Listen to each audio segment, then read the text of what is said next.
निम्नलिखित अवकल समीकरण का व्यापक और विचित्र हल ज्ञात कीजिए। व्यापक और विचित्र हल कल बताया था एक क्वेश्चन, व्यापक हल और विचित्र हल कैसे ज्ञात करते हैं। अब देखो इस पर आधारित है दूसरा क्वेश्चन, व्यापक और विचित्र हल पर आधारित। व्यापक और विचित्र हल ज्ञात करने के दो तरीके बताए थे। पहला, व्यापक हल सी में वर्ग समीकरण हो अथवा सी में वर्ग समीकरण ना हो। ठीक है, तो यहाँ पे देखिए क्वेश्चन और जो कि हमेशा आता है ऑल यूनिवर्सिटी में, तो इसका व्यापक और विचित्र हल कैसे ज्ञात करते हैं। अवकल समीकरण, तीसरा क्वेश्चन, दो क्वेश्चन कल बताए गए थे। अवकल समीकरण y इज इक्वल टू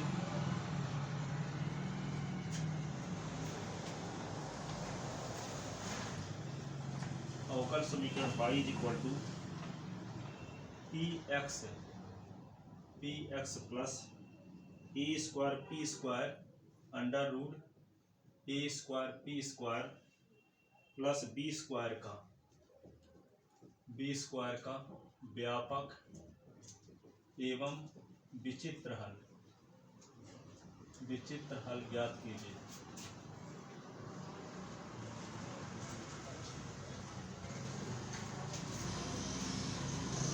ठीक है, व्यापक और विचित्र हल ज्ञात कीजिए। ठीक है, तो यहाँ पे क्या करेंगे, दिया गया अवकल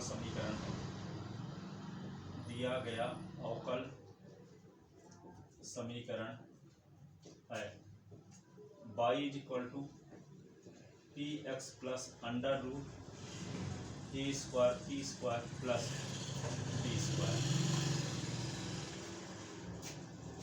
समीकरण नंबर 1, चूंकि समीकरण 1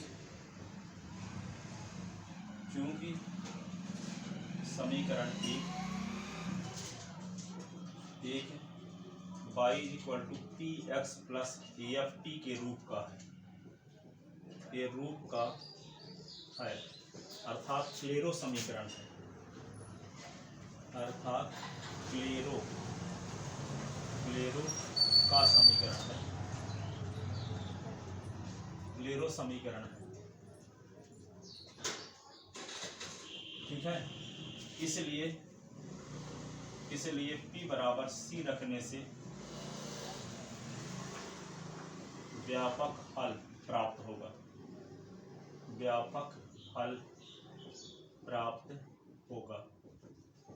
ठीक है, तो y बराबर ये क्या हो जाएगा, सी एक्स प्लस ये क्या होगा, ए square C square plus B square. यही अवकल समीकरण 1 का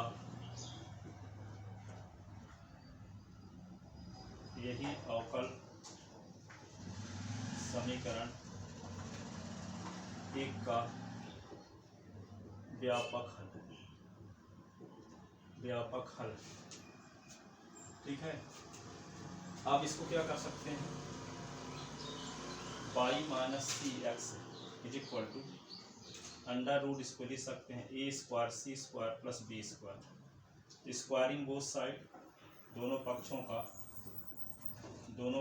का वर्ग करने। तो वर्ग करेंगे तो क्या होगा, y माइनस सी एक्स का स्क्वायर ए square C square plus B square, तो y स्क्वायर मान plus C square x square 2 into Y into C X A square C square plus B square. तो क्या होगा, सी स्क्वायर एक्स स्क्वायर ए square C square, ठीक है, 2 by X A C और plus Y square plus B square, ये हुआ is equal to B square इस side में आ गया ना, तो minus B square is equal to 0। देखो वाई स्क्वायर सी स्क्वायर इस स्क्वायर इस साइड में है, ए स्क्वायर सी स्क्वायर के कल आए माइनस में हो गया, 2 एक्स बाई सी ये माइनस बी सी साइड में है, वाई स्क्वायर इसी साइड में है, बी स्क्वायर इधर से इधर ले आए। ठीक है, तो यहाँ पे क्या दोनों से सी स्क्वायर कॉमन लेंगे तो क्या आएगा, एक्स स्क्वायर माइनस ए स्क्वायर कॉमन सी स्क्वायर। ठीक है, ये क्या होगा 2/x ये सी, ये by square minus B square. यही जो व्यापक हल है वही वक्रकुल का समीकरण भी कहलाता है। वक्रकुल के समीकरण को थोड़ा व्यवस्थित कर देते इस प्रकार आ गया। इस रूप में क्यों लिखे, क्योंकि ये वक्रकुल का समीकरण सी वर्ग समीकरण है, जिसका अनुपालोक क्या है सी विविधकर को शून्य के बराबर करने से ही प्राप्त हो जाएगा। ठीक है, इसका नाम लिख लेते हैं समीकरण 3। ठीक है, यह वक्रकुल का समीकरण है, इसे वक्रकुल का समीकरण भी कहते हैं। इसे क्या कहते हैं, वक्रकुल का समीकरण भी कहते हैं। इसे वक्रकुल का समीकरण भी कहते हैं।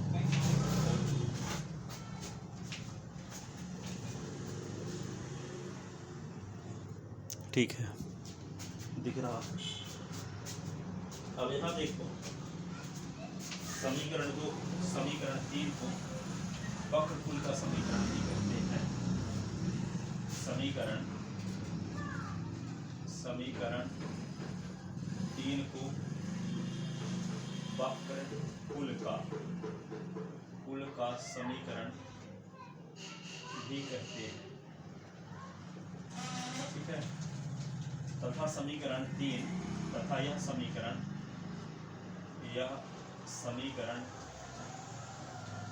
सी में एक वर्ग समीकरण है। वक्रकुल 2 का वक्रकुल 3 का अनुपालोक जो होगा, अनुपालोक सी विविधकर को शून्य के बराबर करने से सी विविधकर को शून्य के बराबर रखने से प्राप्त होगा। तो सी विविधकर B square minus 4ac, B square minus 4ac is equal to 0। यहाँ पे क्या है, बी क्या कहलाएगा, सी का गुणांक माइनस 2/x का गुणांक माइनस 4 इंटू ए की वैल्यू क्या ये है एक्स स्क्वायर माइनस ए square, B square minus 4ac की वैल्यू क्या है Y square minus B square is equal to 0। ऐसे ये होगा 4 स्क्वायर एक्स स्क्वायर, ये क्या होगा 4x square minus A square Y square minus B square is equal to 0। 4 से डिवाइड कर देंगे तो क्या आएगा X square Y square minus x square minus A square Y square minus B square is equal to 0। तो x square Y square ये क्या होगा X square Y square minus x square B square minus A square Y square plus A square B square is equal to 0। ठीक है, X square Y square minus x square Y square plus x square B square plus A square Y square minus A square B square is equal to 0। ये इससे cut गया। ठीक है, तो क्या बच गया ये एक्स स्क्वायर बी स्क्वायर ए स्क्वायर वाई स्क्वायर ये minus A square is equal to A square B square. ठीक है, इसको क्या करेंगे ए स्क्वायर बी स्क्वायर से डिवाइड कर दो तो x square B square upon A square B square A square by square upon A square B square ये क्या होगा ए स्क्वायर बी स्क्वायर अपान ए स्क्वायर बी स्क्वायर ये इससे कट गया दोनों। तो क्या आ गया बी स्क्वायर से बी स्क्वायर कट गया स्क्वायर से square x square upon A square Y square upon b square is equal to 1। ठीक है, अब ये आ गया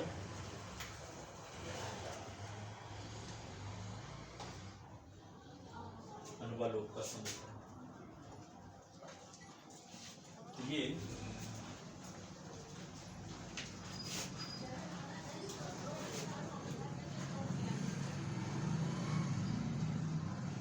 ये समीकरण नंबर क्या हो गया 4।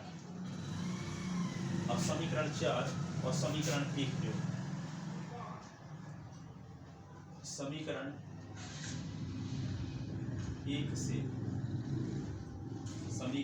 1 से y is equal to P x plus minus under root क्या है a square P square plus क्या है पी स्क्वायर। ऐसे इसको हम क्या करें y minus p x is equal to under root A square P square plus p square. अब स्क्वायरिंग बोथ साइड यदि करेंगे ये आपको बताया ये यही विचित्र हल होगा बशर्ते ये अवकल समीकरण दिए गए अवकल समीकरण को संतुष्ट करे। एक तरीका ये है कि समीकरण हम 4 का s के सापेक्ष अवकलन करके dy अपॉन ds का मान निकालें। dy अपॉन ds का मान ही p का मान कहलाएगा, p का मान इसमें रख दें। तो अवकल समीकरण संतुष्ट होना चाहिए, तब ये क्या कहलाएगा विचित्र हल। ठीक है, तो यहाँ पे इसका यदि s के सापेक्ष अवकलन करोगे तो क्या आएगा देखो। यहाँ पे देख लेते हैं, पहले इसको थोड़ा सा व्यवस्थित लेके लेते हैं। तो y माइनस पी एस का होल स्क्वायर हो गया ये क्या होगा ए square P square plus B square. ये समीकरण नंबर हो गया 5। अब समीकरण 4 का s के सापेक्ष अवकलन करेंगे, dy अपॉन ds का मान निकालेंगे, वही p का मान कहलाएगा। अब p का मान यहाँ रखेंगे तो दोनों पक्ष बराबर आता है, तब हम कहेंगे कि अनुपालोप का समीकरण दिए गए अवकल समीकरण को संतुष्ट करता है। और जब अनुपालोप का समीकरण दिए गए अवकल समीकरण को संतुष्ट करता है तो अनुपालोप का समीकरण ही दिए गए अवकल समीकरण का विचित्र हल कहलाता है। ठीक है, तो समीकरण 5 रख दिए। अब इससे हम dy अपॉन ds का मान निकालेंगे, वही p का मान कहलाएगा, और p का मान यहाँ रख देंगे। ठीक है, तो दोनों पक्ष यदि बराबर आता है तब हम कहेंगे कि अनुपालोप का समीकरण दिए गए अवकल समीकरण को संतुष्ट करता है। ठीक है, तो हम समीकरण 5 का समीकरण 4 का या कि एक दूसरा तरीका ये भी है कि इससे भी p में एक बार समीकरण बनाओ और p व्युत्क्रम निकालो। अब p व्युत्क्रम निकालो और c व्युत्क्रम दोनों समान रहता है, तभी हम कहेंगे समीकरण 4 समीकरण 5 को संतुष्ट करता है। ठीक है, इसीलिए हम इसको इस रूप में लिख रहे थे। इसका ब्रैकेट खोले देते हैं। y स्क्वायर ये क्या होगा p square x square minus 2 into Y into p x, ये क्या होगा minus A square P square minus B square is equal to 0।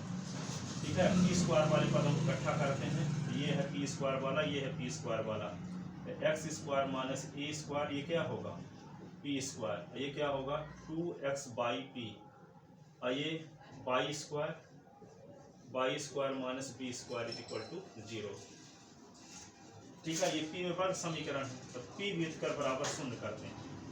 P व्युत्कर बराबर 0, तो पी व्युत्कर क्या होगा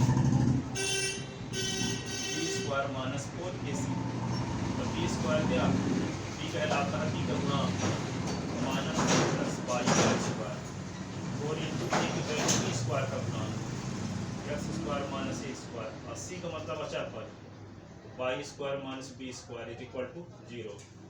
इसको क्या लिखेंगे हम 4x स्क्वायर वाई स्क्वायर और माइनस 4 ये होगा X square minus A square Y square minus B square is equal to 0।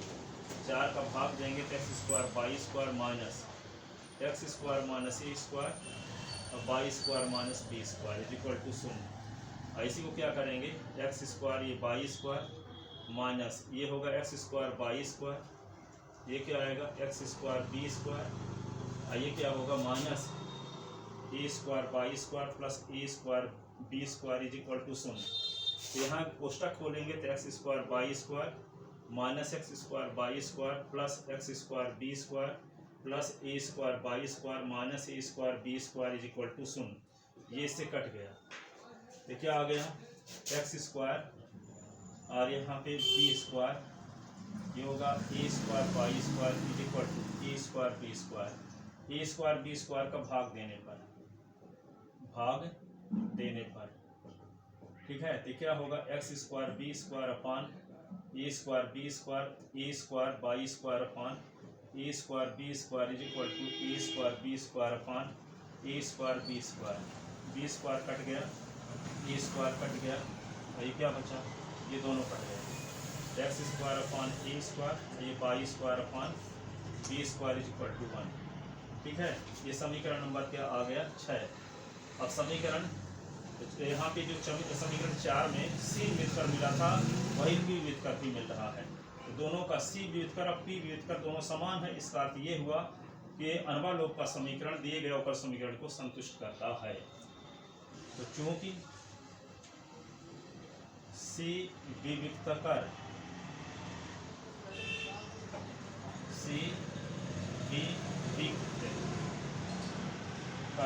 बराबर पी व्युत्कर,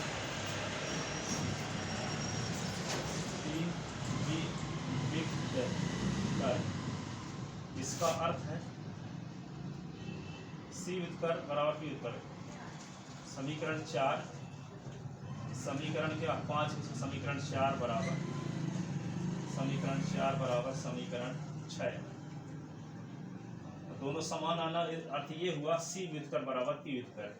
ठीक है, जिसका अर्थ है कि अनवालोप का समीकरण 4 अनवालोप का समीकरण 4 दिए गए अवकल समीकरण को संतुष्ट करता है। दिए गए अवकल समीकरण को संतुष्ट करता है। तो संतुष्ट करने का दो तरीका है। समीकरण 4 का इसके सापेक्ष अवकलन करके d y upon d s का मान निकालो, और d y upon d s का मान दिए गए अवकल समीकरण में रखने से left hand side right hand side के बराबर रहता है। तब भी हम कहेंगे कि अनवालोप का समीकरण दिए गए अवकल समीकरण को संतुष्ट करता है। या कि हम सी व्युत्कर और पी व्युत्कर समान दिखा दे, तब भी इसका अर्थ होगा कि अनवालोप का समीकरण दिए गए अवकल समीकरण को संतुष्ट करता है। ठीक है, तो यहाँ पे जिसका अर्थ है कि अनवालोप का समीकरण 4 दिए गए अवकल समीकरण को संतुष्ट करता है, अतः समीकरण 4 ही विचित्र हल है। अतः अनवालोप का समीकरण 4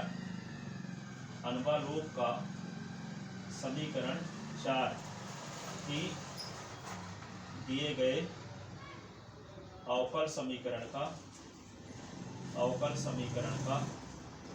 आभीष्ट विचित्र हल है।